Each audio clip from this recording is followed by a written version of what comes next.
Um motociclista pilotando sua moto move-se com velocidade constante durante a realização do looping na figura abaixo.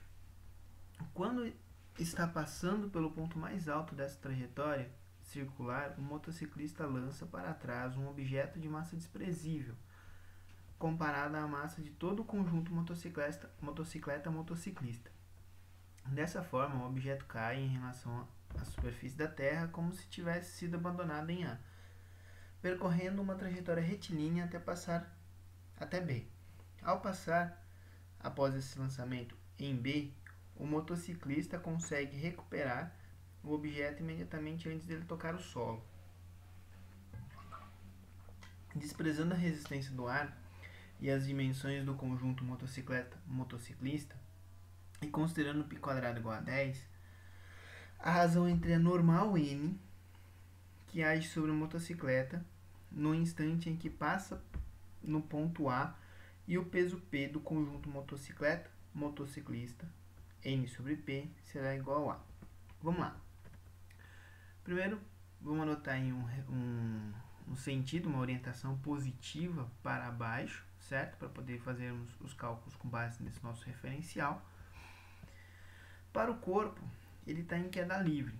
Em queda livre, então, vale a equação do movimento uniformemente variado, ou seja, a equação do sorvetão, né? S igual a S0 mais V0 T, tá? Faltou um Tzinho aí, mais AT² sobre 2.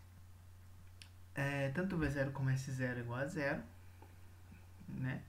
A aceleração vai ser a gravidade, G, T² sobre 2. Só que o S, né, o deslocamento vertical, é igual a 2 vezes o raio da trajetória. Então, 2R igual a GT² sobre 2. Bom, passei o 2 para o outro lado e isolei o tempo. Ou seja, o tempo igual a raiz quadrada de 4R sobre G. Beleza, vamos guardar isso aí por enquanto. Para o piloto, então, o que nós temos? Ele está com movimento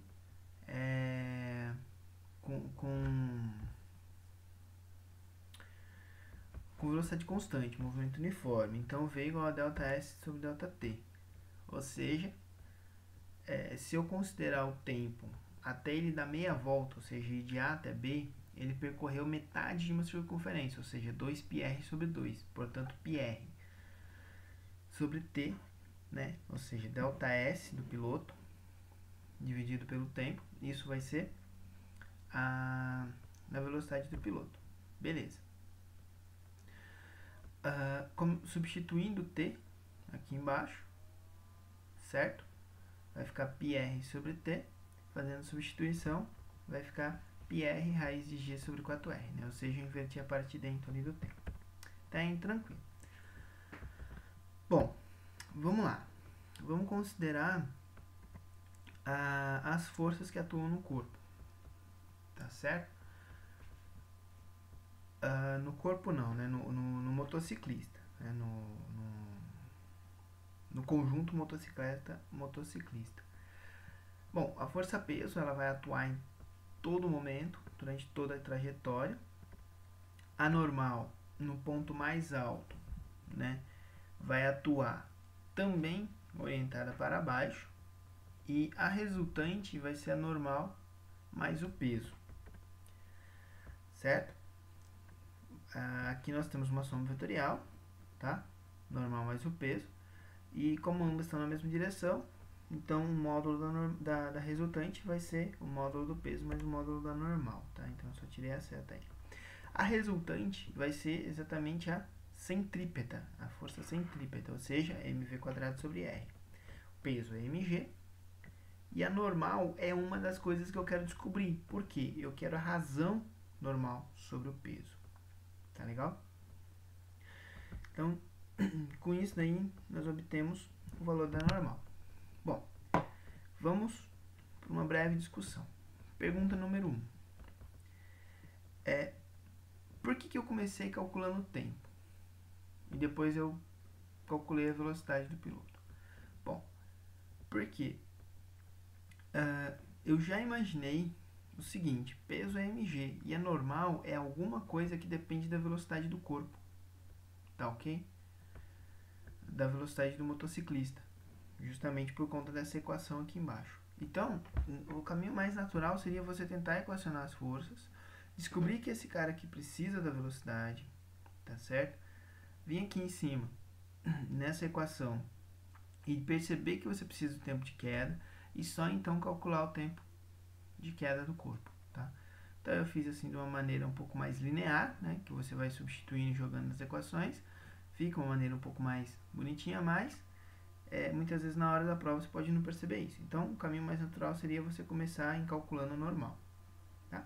Então uma vez que eu já sei quanto que vale a velocidade em termos de todas as variáveis dadas, certo? Ou seja, V igual a πr raiz de g sobre 4r, eu consigo então escrever normal em função dessas variáveis aí dadas, certo? Vamos então isolar todos os resultados que nós temos. Nós temos o tempo, a velocidade, o peso e a normal. Eu quero a razão normal sobre o peso. Então vamos tacar ali os dados, certo? Normal, joguei aí mv² sobre r menos mg e o peso é mg. Bom, primeiro que eu posso cancelar a massa, certo? Mas eu sei o valor da velocidade. A velocidade é tudo isso daí. Joguei na equação. Então, normal igual a πr² raiz πr raiz de g sobre 4r, tudo isso ao quadrado, sobre r menos g. Bom, desenvolvendo esse quadrado aí, vai ficar π² vezes r², e esse termo sai da raiz, né? O g sobre 4r sai da raiz. O r corta com r, beleza? Que vai cortar com esse r de baixo. Ou, equivalentemente, você pode jogar o r aqui para cima e transformar nessa fração aqui. Bom, e aqui temos o símbolo de aproximado. Por quê? Porque aqui nós fizemos a aproximação de π² para 10. Agora sim, podemos cortar o r². O g também vai desaparecer, né, colocando ele em evidência, certo? Então vai ficar 10 sobre 4g menos g. Ou seja, 10 quartos menos 1. Isso vai dar 2,5 menos 1, que dá 1,5. Alternativa C. Ok? Bom, vamos para a questão 50. Vamos aproveitar aí o embalo. Seguinte, na questão 50, ele tem um plano inclinado, né? Ele fala, um bloco de massa de 2 kg desliza sobre um plano inclinado, conforme a figura seguinte. Um gráfico V versus T abaixo representa a velocidade desse bloco em função do tempo, durante sua subida, desde o ponto A até o ponto B. Considere a existência de atrito entre o bloco e o plano inclinado e despreze quaisquer outras formas de resistência ao movimento. Sabendo que o bloco retorna ao ponto A, a velocidade com que ele passa por esse ponto na descida em metros por segundo vale. Bom, aqui podemos resolver ele de mais de uma maneira, né? Como muitos exercícios. Primeiro, que a gente pode tentar resolver por energia ou por dinâmica. Eu vou fazer por dinâmica mesmo, ou seja, trabalhando com forças. Segundo, que, olha só, como ele deu que a velocidade inicial é positiva, ou seja, 4 metros por segundo, isso significa que ele adotou como orientação positiva de baixo para cima, tá ok? Eu vou fazer o seguinte, eu vou adotar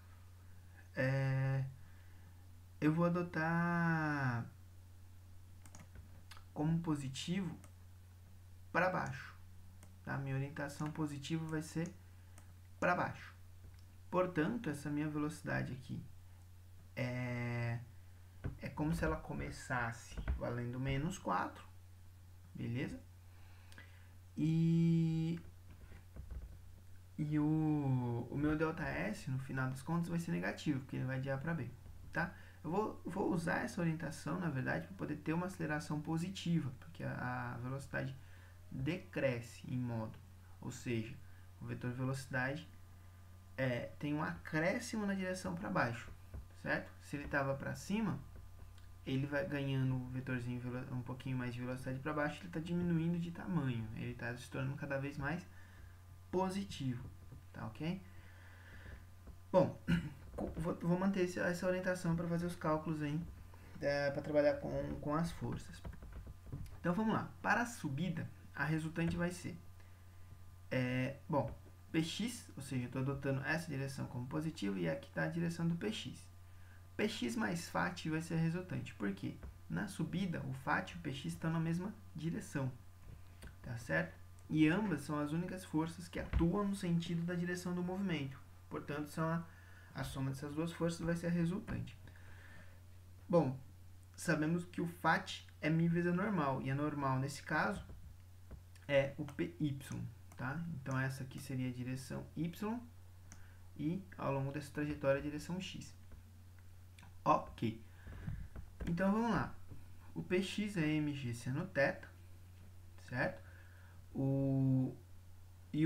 Onde θ é esse cara aqui, né, o 37 graus, e o Py é mg cosseno θ. Então, a equação de cima vai ficar mg seno θ mais μmg cosseno θ igual a ma.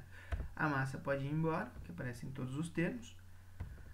E agora, temos que perceber o seguinte.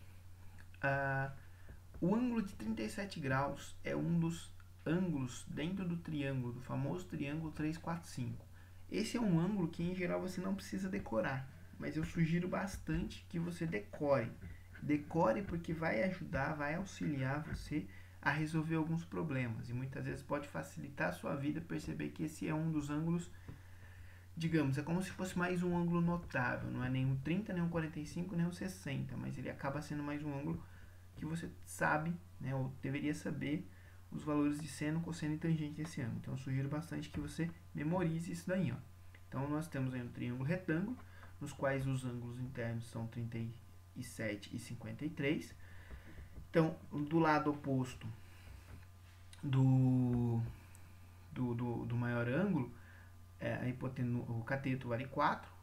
Do lado oposto do menor ângulo, temos o outro cateto valendo 3 e a hipotenusa valendo 5.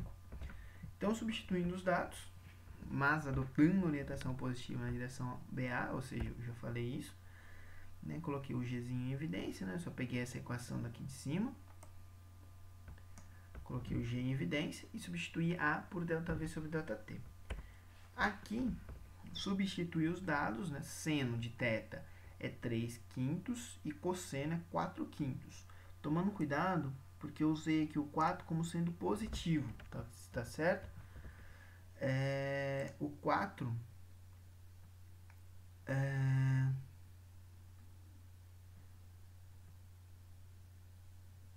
o 4 ele eu adotei o positivo por conta da discussão inicial. O ΔV vai ser final menos inicial. O final vai ser 0 e o inicial vai ser menos 4, tá? Porque eu adotei positivo para baixo. Por isso que a aceleração vai estar para cima, certo? ΔT é 0,5 mesmo. Beleza. Bom, então por isso que deu positivo. Substituindo, né, fazendo as contas, 6 mais 8μ igual a 8. Ou seja, μ igual a 0,25, tá certo? Bom, vamos limpar a tela aí, guarda esse resultado, μ igual a 0,25. Vamos continuar. A gente fez os cálculos para a subida, agora vamos fazer o cálculo para a descida. Na descida, ainda adotando positivo para baixo, a resultante vai ser Px menos Φ, porque agora o Φ vai estar para cima, certo? Tá um pouquinho torto aqui, mas é paralelo aqui ao plano inclinado. Beleza? Bom, o Φ, como sempre, é μ vezes a normal. O Px é mg seno θ. E o Py é mg cosseno θ. Então, substituindo, vai ficar mg seno θ menos μ mg cosseno θ igual a ma linha. Por que a linha? Porque agora nós teremos uma nova aceleração. Uma nova aceleração na descida. A massa vai embora, certo? Substituindo os dados, coloquei o G em evidência. O seno de 37 vai ser 3/5 e o cosseno 4/5. Lembrando que μ a gente encontrou que é igual a 0,25. Fazendo as contas, vai ficar 6 menos 2, ou seja, minha aceleração vai dar 4 metros por segundo ao quadrado. Beleza. Agora a gente tem que descobrir qual que é a velocidade. Então vamos lá. Ele partiu de B agora na descida. Vamos relembrar aí o que está acontecendo. Ele partiu de B e chegou em A novamente. E ele estava com velocidade inicial 0 em B. Eu tenho a aceleração do sistema. Eu também tenho que a velocidade... Eu quero a velocidade final. E eu tenho a aceleração, certo? Sei que a velocidade inicial é 0, ou seja, eu tenho V0, eu tenho a aceleração. Para a subida eu tenho tempo, para a descida eu não tenho tempo. Então, que equação utilizar? Né?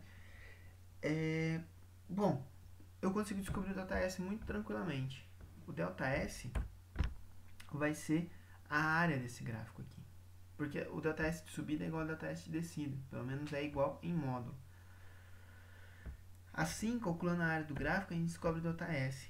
Então, agora eu tenho o ΔS, aceleração e velocidade inicial. A equação mais indicada é a de Torricelli, certo? Porque olha lá.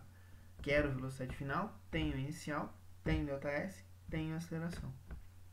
Fazendo substituição. Aqui, eu fiz questão de colocar positivo aqui, ó, mais 2 e mais 1, porque o ΔS está para baixo. E a nossa orientação, né, nós adotamos positivo para baixo. Tá? Ou seja, o ΔS é positivo e a aceleração também é positiva. Tá legal? Embora que não faça diferença a princípio, porque na hora que eu tirar a raiz quadrada, esse produto aqui tem que dar positivo.